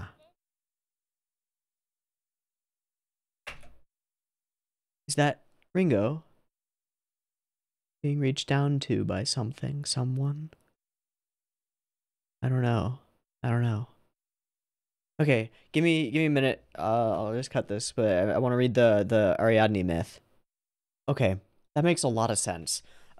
Just refreshing to make sure that I get the mythology right. The quick off reference to following Ariadne's red thread is a reference to Theseus and the Minotaur, a story about Theseus and the Minotaur. He goes in through the labyrinth to find and slay the Minotaur and does so, but the problem is nobody escapes from the labyrinth. And the whole purpose of this is that the king has to sacrifice 7 virgins or 7 boys and 7 girls every year, I think, to the Minotaur in order to keep it from doing bad. But what it involves is a journey into a labyrinth and then a pulling out of the labyrinth via a ball of thread that he carries along with him and using that to retrace his steps. And that's exactly the journey into, I guess, Kanba's psychology that we take here in this episode. We've had a similar, if more detailed and strange and dreamlike journey from the perspective of Himari, but now we get Kanba's journey, and it's one that he's not going upon willingly. He's being dragged through it. There's this strangeness where she calls herself Ariadne, because she envisions herself as the one leading him out of the labyrinth, because he follows the thread back to her. The other thing about the story is that shit, I just had it. Is that Theseus, in some versions of the story, leaves her wounded and damaged. Fell in love with him at first sight, provided him with a sword and a ball of thread so that he could retrace his way outside of the blah blah blah. Eloped with Theseus after he killed the Minotaur, yet, according to Homer in the Odyssey, he had no joy of her, for ere that, Artemis slew her in sea-girt Dia because of the witness of Dionysus. Whatever. Most accounts claim that Theseus abandoned Ariadne, and in some versions, Perseus mortally wounds her. Okay. Okay. So, clearly, we have a woman who believes that she has been harmed or hurt by Kanba, and is now pulling him by a red string of fate out of the labyrinth in her own mind. But we see it from his perspective. He is being pulled deeper and deeper in. And immediately, this unreality manifests itself as his head hits the ground. When we open our eyes and awaken, we are in a labyrinthine maze of obscured images and torturous music playing way too loud. Bars, lines, cages, optical illusions. And it makes me think that this whole thing is an illusion from her perspective, that she has no understanding of something. But what? I don't know. So we go down, down, down, staircases again, no elevators, but staircases again. And again, we're not going deep. We're not going many, many layers under the surface. We're not going to sub-basement 61. We're just going to ground level and then one layer deeper to the basement. The bento, packed and stuffed. A memory that we share? Perhaps. The penguin's presence in this whole sequence is so strange and off-kilter. It's just so weird. A layer deeper. The cake. All the things that he hates. All the things that he spurns. All these objects that supposedly mean affection. And then a half-finished crop-top sweater that says Kamba. Big ol' heart in the middle. Tacky. Pink. Red. Pigeon blood. And a red string of fate. Why does pigeon blood suit him best? Pigeon blood symbolism. Pigeon blood ruby. Pigeon blood ruby. Okay. Yeah, no idea. Apparently it's a gemstone, but no idea. The red string of fate also binds the penguin to him, but down, down, down we descend, and more penguins appear until the world is entirely coated in them. It's so strange. It's like the world itself has become antagonistic toward him. So stark and so weird. But through the labyrinth he goes. I love that. That's very cool. He finds what he's looking for, and we have a series of reveals. She reveals herself, no longer masking her voice, and reveals that she is truly a yandere. Like, oh Jesus. Mega yan.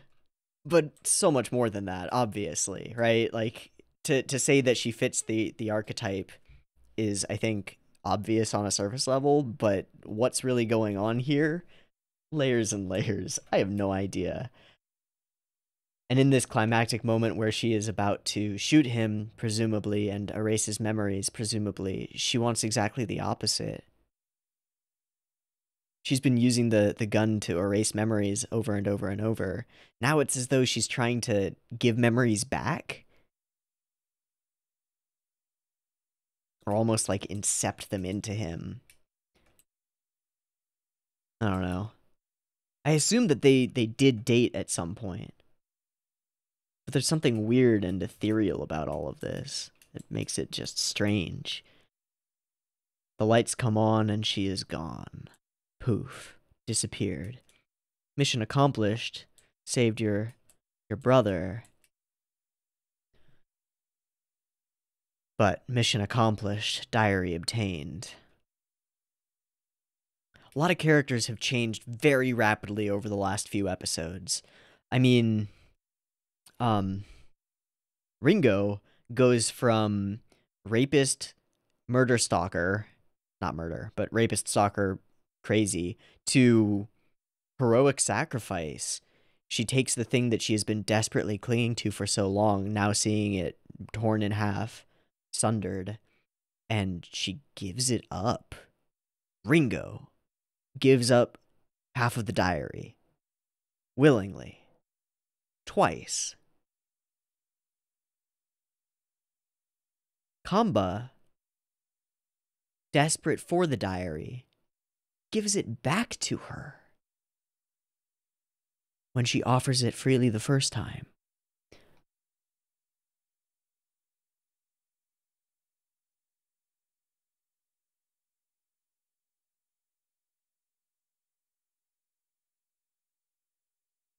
Where's the particular cut, the particular shot of him holding it out to her? The other side. There.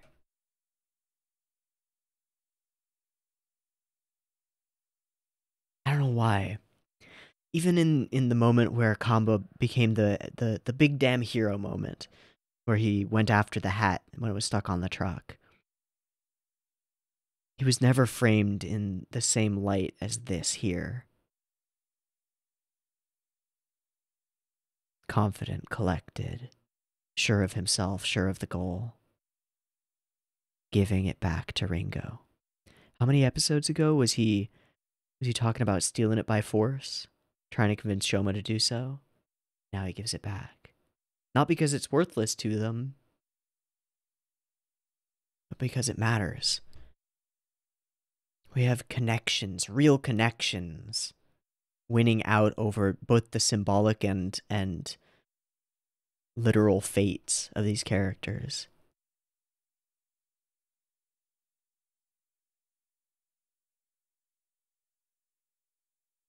Can we talk about the design of the hospital for a sec?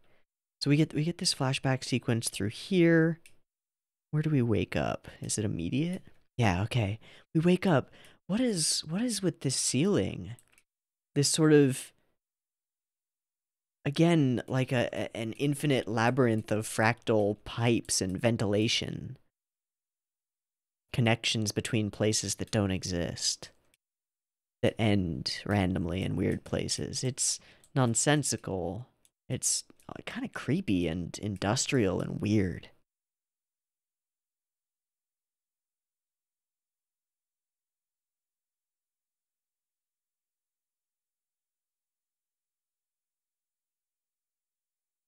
And then we turn our attention to Ringo, who blames herself, and we can understand why. There was no reason for any of that to happen were it not for her presence there, and he saved her. But very much like the mother who forgives Himari, who sees there being nothing to forgive, who's just glad that her daughter isn't hurt. Shoma, miraculously unhurt as he is, doesn't blame Ringo for this. He's just glad she's okay. Connections, real connections, versus perceptions.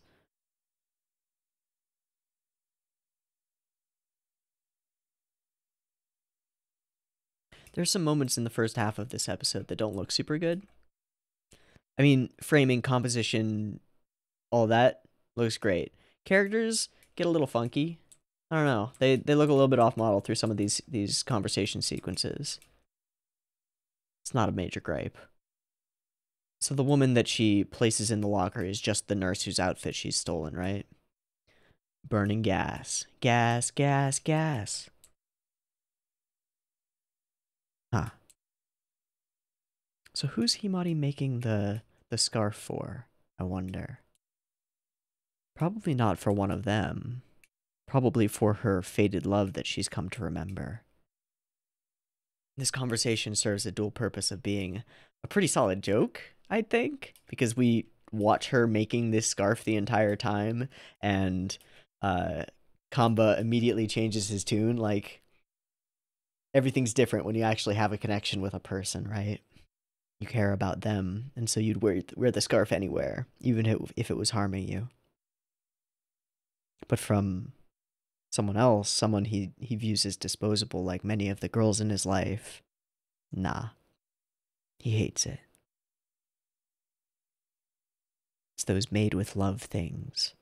They sicken me. And Pervy Penguin number 3. Or is it number 1? It's number 1. Ah, this moment of the little hand-to-head touch.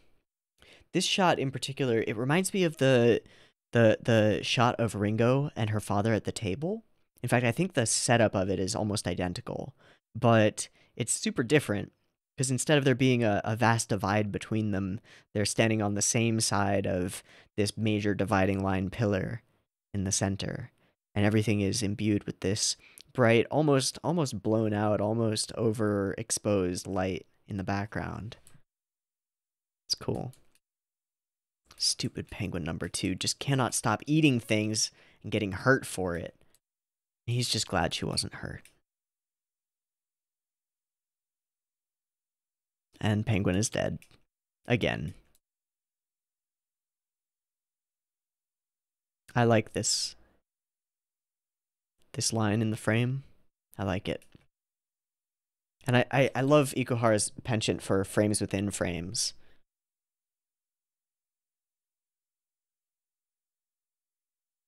The curtains almost give a storybook feel to it. And in she comes with the cart, and it is intentionally obscured. Intentionally, we do not show her face, but we know who she is.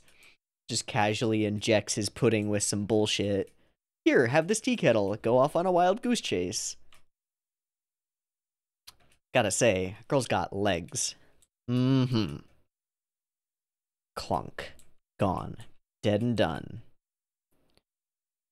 How many of the shots with her in them are Dutch? I'd say that's Dutch. That's Dutch. That's flat.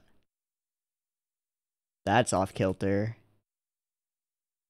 That's pretty flat, but just a little bit off kilter. Just enough to be a little weird. I love her eyes. Ugh. And we find out the name of this penguin. It's Esmeralda. What a name. Esmeralda story. Hunchback of Notre Dame?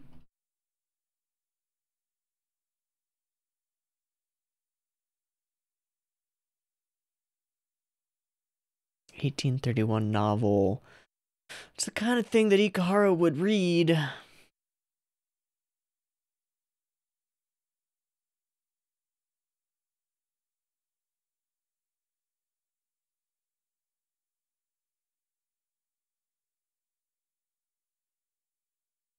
The plot's really long.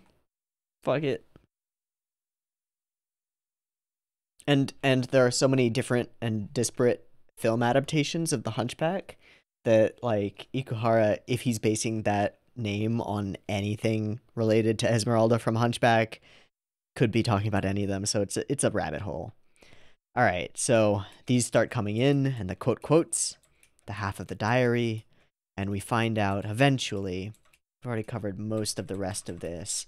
I will say, just because I want to say it, that I fucking love this sequence. It's kind of classic. The laundry blowing gunfight sequence or sword fight. It's just a great film aesthetic to go for, and it works super well here. Again, lots of off-kilter shots, lots of strange shots, and these wide, empty, isolation-y shots of Kamba all create this magical aesthetic for the whole situation. The playing music box becomes whimsical but creepy.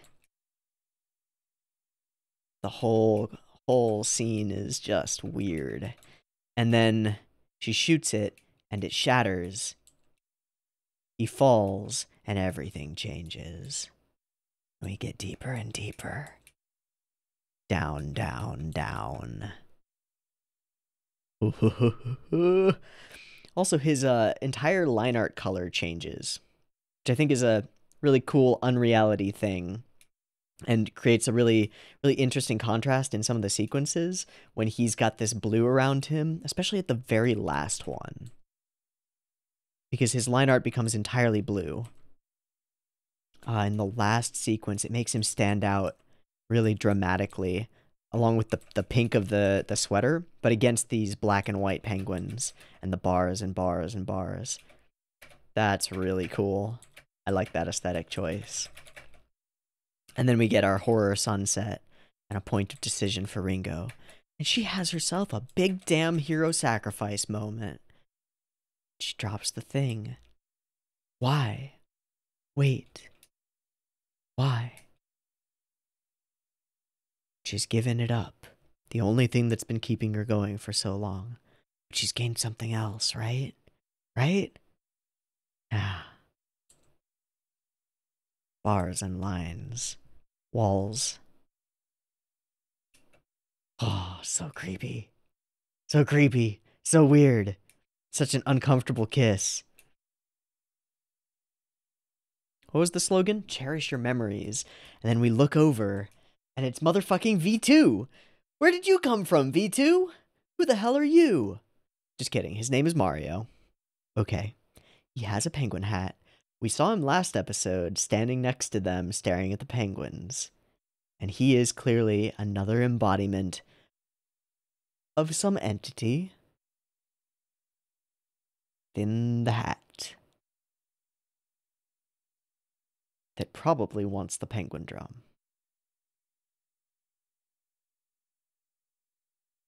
The hat is identical, right? It just looks more sinister because of the shadow? Think so.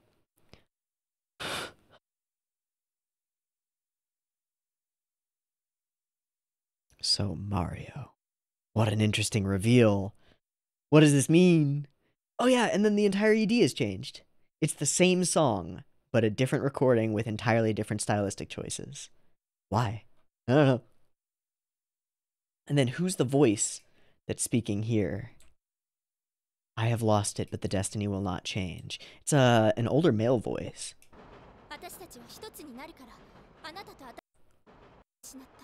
Oh no, wait, it's Ringo. Yeah, okay, never mind. I don't know where I got the idea that it was an older male voice. I don't know where that even came from.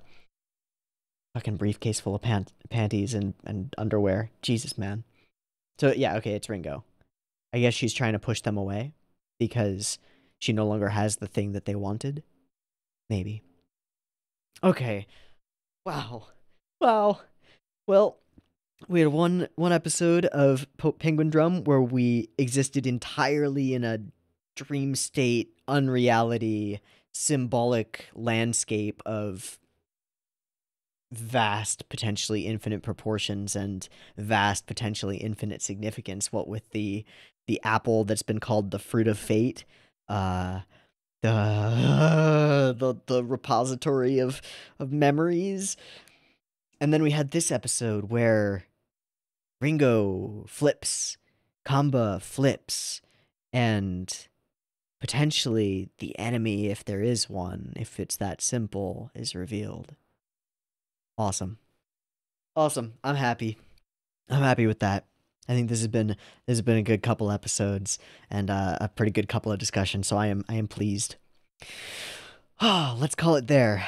I've been Teeaboo. This has been Penguindrum, episodes 9 and 10. Oh, it's just getting wilder. It's just getting wilder. This ride, this subway, this train. Okay. I hope you've enjoyed these episodes as much as I have, and I hope to catch you next week when we watch a couple more. See you there. Peace.